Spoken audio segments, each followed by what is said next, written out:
grab your tape from the bottom and gently peel it up. You're gonna pull at a 45-degree angle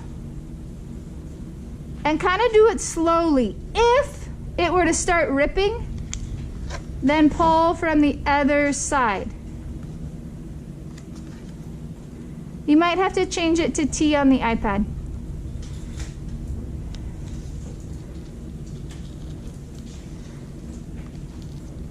Or if it starts ripping in the middle, again, pull from the other side. If it rips at the edge, hold the edge down.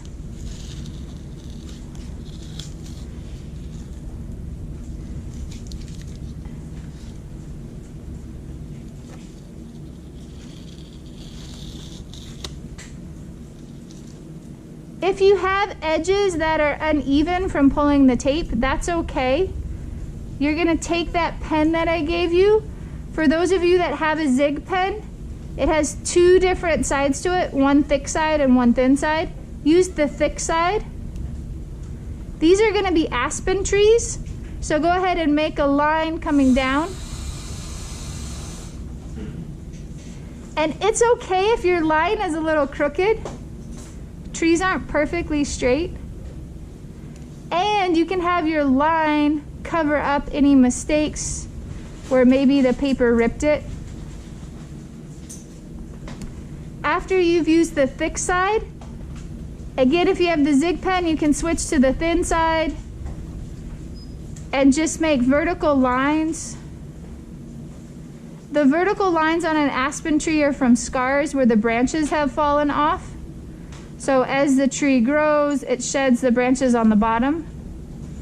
And then you get these things that look like eyes. If you were to have an area where maybe the paint snuck underneath the tape, or maybe it ripped a bunch, you could cover that up with one of these vertical line sections.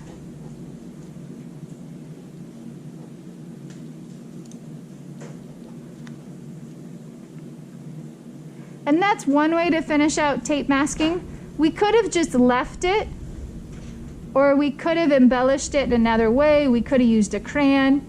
If you just had the Sharpie, you can still do the vertical lines with just the Sharpie. Your lines might just look a little thicker, and that's okay. Check your colors. Make sure that they're clean. If any of your colors are dirty, get your paper towel wet and just clean it out.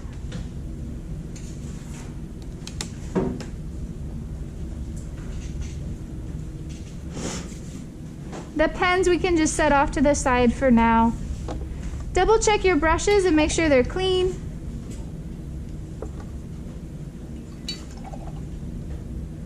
As we do this one, you're going to want the smaller brush that you have. So if your flat brush is smaller, use that. If your round brush is smaller, use that. So my round brush is smaller. And we're gonna start with yellow. Get a healthy amount of yellow on there. So you may have to do 4 or 5 strokes. And then at the top, to the best of your ability, try to make a straight line. It helps me as I'm making my line to look at the top edge of my paper, and that keeps it straight. If I look at the abyss of the white paper, then I start to get lost. So follow that top edge of the line. Just like if you were driving at night, you want to watch the outside edge of your line if other people's headlights are blinding you.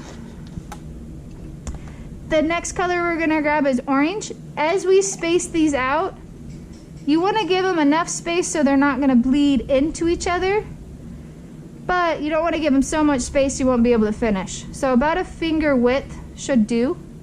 You have 2 choices for orange. It doesn't matter which orange you choose, as long as when we do this again, you use the same one. And as you go across with that brush stroke, you're going to notice that you lose some of your color. That's okay, as long as it looks mostly orange.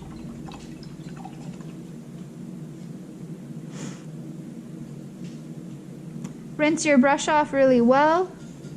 And then the next color we're gonna pick is red.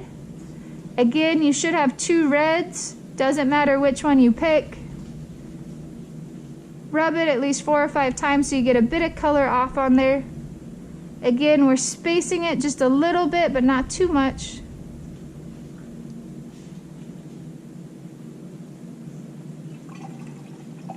And if your lines are a little crooked, that's okay. We're just gonna focus on the colors overlapping. You're not gonna be judged on your line straightness. After red, yep, rinse your brush. You've got 2 choices for green, so pick one. Again, about 4 to 5 or 8 times, rub your color so you get a lot. Make a line of green. Something that helps me as I'm doing this line is my pinky is underneath my hand, so it kind of steadies my hand. I'm also letting my hand be flat against the paper as I do that stroke. Trying to paint and hold your hand in the air is really hard, so find a way to support your hand. If you are left-handed, you're welcome to pull from the opposite direction. So yours would fade out on the left side, and that's totally fine. Sorry, I didn't say that earlier. After green, we're gonna pick out a blue. So you have a couple different blues, whichever one you want.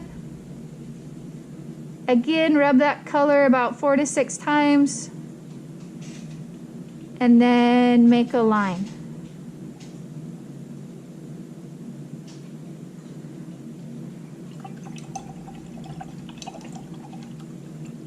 Rinse your brush out again. The next color we're gonna do is purple. You've got a couple choices for purple. Again, doesn't matter which one you choose. Totally up to you. And then make a straight line with the purple.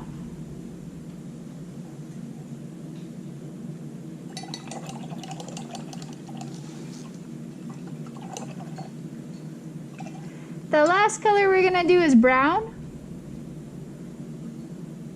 So again, rub your color about 4 to 6 times and make a straight line with the brown.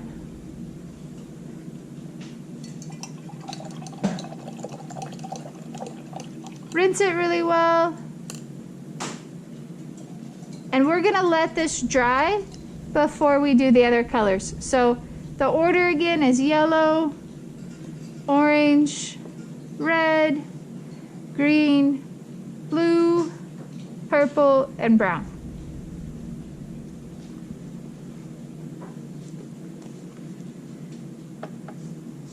So when you're done with that, you can take your color stripes, set it off to the side. Take your sketchbook and open it to a fresh page.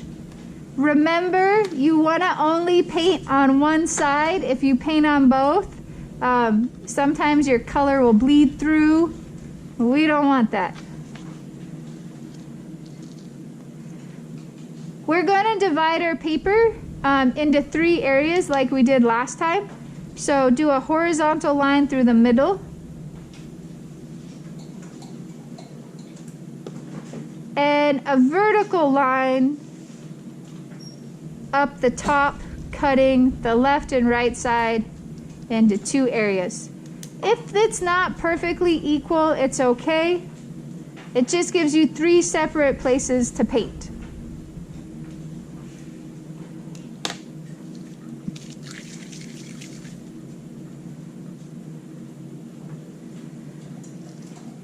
The first technique we're going to do is soft and hard edges. So take your flat brush, make sure it's clean, and you are welcome to pick, oh, we're not doing a color yet, sorry.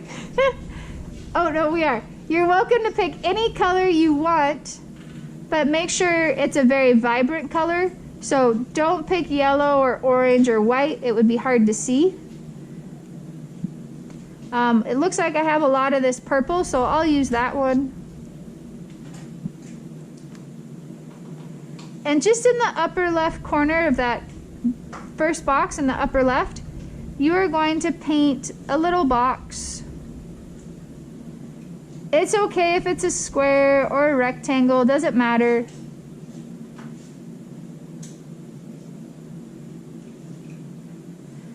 So right now, all sides of this box have hard edges. They're crisp, they're clean, they're not bleeding anywhere. But what we're gonna do is take our brush, rinse it off. Go ahead and grab your round brush. Get some water on your round brush. We're going to paint a backwards L, but we're not gonna touch the pigment. We're just gonna paint that L right next to the right side of our box. And I keep doing strokes so you guys can see where it's at. Now what you're gonna do is, once you've got some water on there, slowly creep up to the edge of your box so that the tip of your brush eventually gets the pigment, and let the pigment bleed into the water.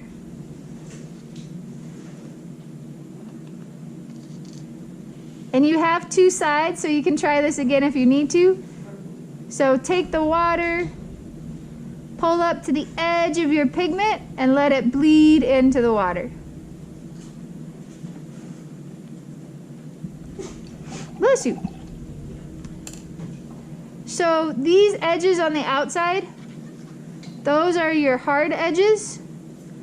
The edges where it bled into it, those are your soft edges. Hard edges are great for things that you want to define. So if you wanted to paint a car or a desk and you wanted to show that it had an edge to it, hard edges are really helpful. Soft edges, those might be good when you're painting a tree or a cloud and you want something more organic. So it's good to be able to do both. We'll try this one more time. So grab a different color this time.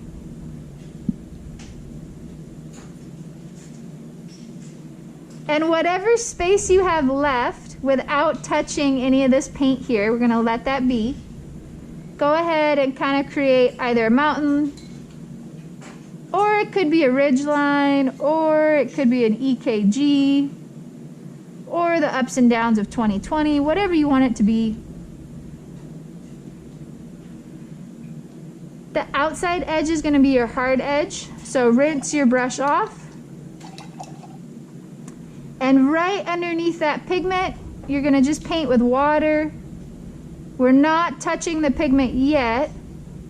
We're just getting that area wet. Once you've got the area wet underneath the pigment, go ahead and slightly touch against the pigment edge and let that pigment bleed down into the water. Another way you can do this is you can also just pull the pigment vertically down, and that's another way you can get it to bleed.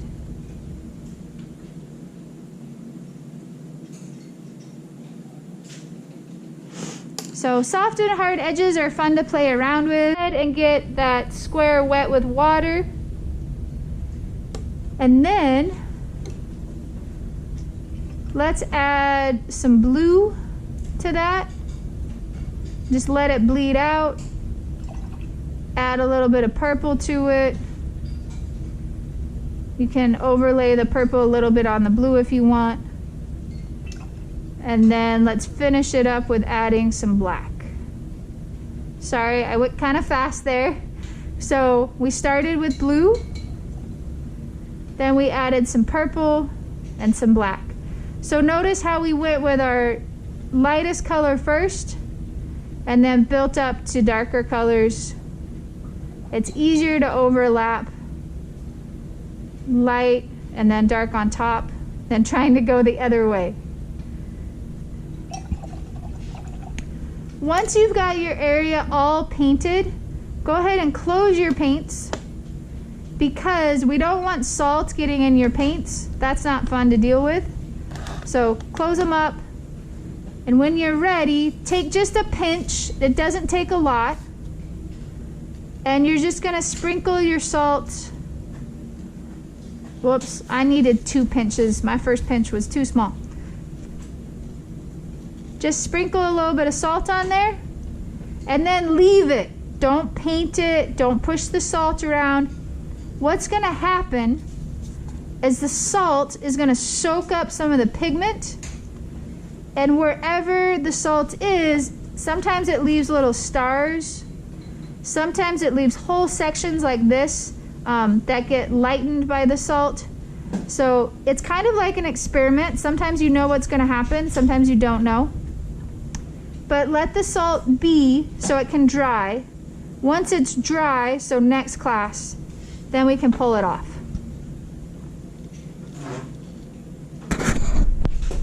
Before we revisit our colors, so we're going to do a negative painting.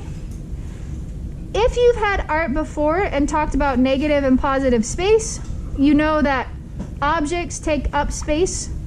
Or if you had a science class and you've talked about mass, your object has mass to it. So usually when we paint the object. We're gonna do the opposite of that. We're gonna paint the background of the object. So we're gonna start with a leaf.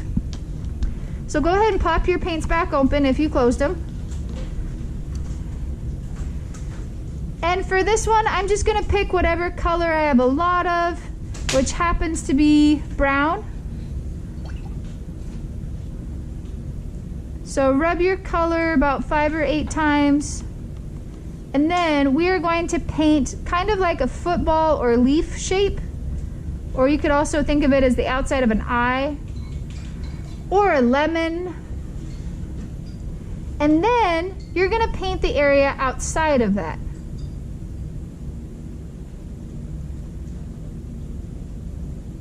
So the reason why a negative painting is helpful is if you wanted to preserve the area on the inside of your painting.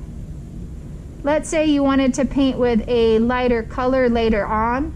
So maybe you're doing a fall painting and you wanted the inside of this to be a yellow. You could paint the outside of the area first and then come back when it's all dry and paint this yellow. Next one we're going to do is going to be like a twig. So this one might be a little bit harder. Sounds like somebody's on their phone. Please turn it off. If you were to have a phone call, you could take it out in the hallway. It's just rude to do around others. Thanks for turning it off. So we're gonna make an arcing line at the bottom that goes all the way across for our twig. And then we're gonna fill in the space below.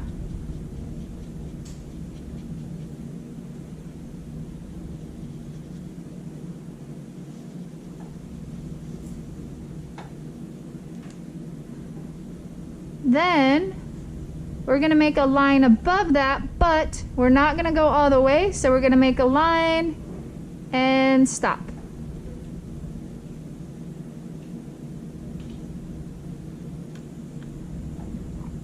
We're gonna take that line where we stopped and go up with it.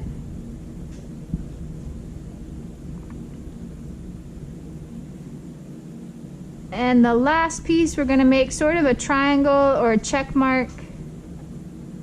Or you could, the letter L. And this will be your twig. If you would like to trim the edge of your twig, you could. And if you'd like to trim the top, you could.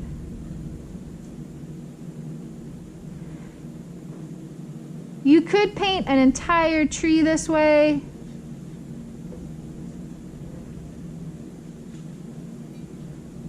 It's strange to think of painting the area that's not the object, but it can be really helpful if you want the inside to be a lighter color than your background.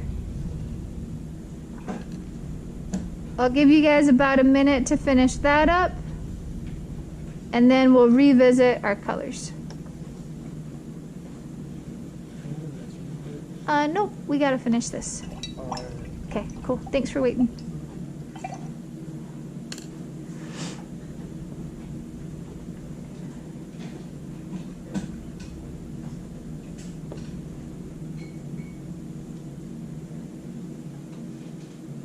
After you're done with this one, you can set your sketchbook off to the side. check out your salt as you do that. It's kind of starting to do its thing. Again, leave it, don't wipe it, let it dry. We'll set that off to the side. We're going to revisit our colors. And now what we're going to do is, taking the same order that we went in, we're now going to make vertical lines with those. So clean off your brush, grab some pigment, and paint a vertical line with your yellow. I'll zoom in, sorry that's a little bit far out. Your colors may mix a hair, so just do one clean stroke and call it good. Then rinse off your brush and go to the next color. So in this case it's orange. If you're not sure which color you used, you can go ahead and grab some of that color and test it out on your paper towel to see if it's the same color. If it is, you know you're good. If not, rinse off your paintbrush and try another one.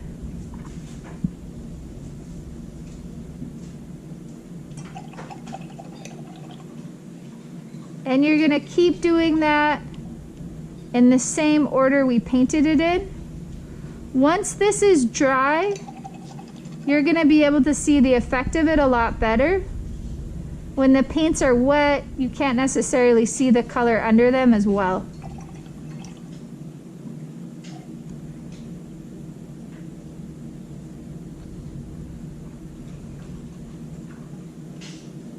Again, make sure you're rubbing your brush about 5 or 8 times so you get an adequate amount of pigment on there.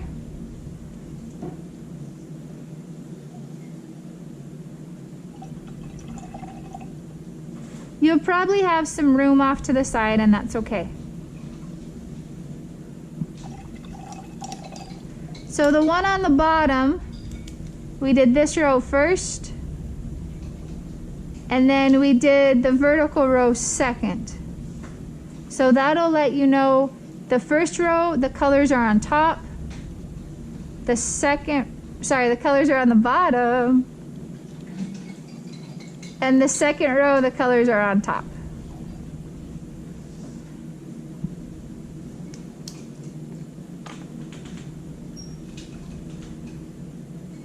When you're done with these, just like we usually do on a technique day, you have an opportunity to do another piece of paper and pick whichever technique you would like to experiment with. So if you want to revisit a technique, this is your chance to revisit it.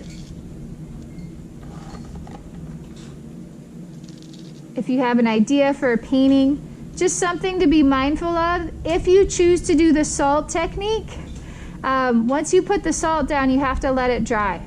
So save the salt for the very end. Or do it first and fan it so it dries really fast, and then wipe it off, and you could paint something on top of that. If you guys need more paper towels or fresh water, feel free to help yourself. If you get done with this early and you have some stuff you need to make up, this would be a great time to do that.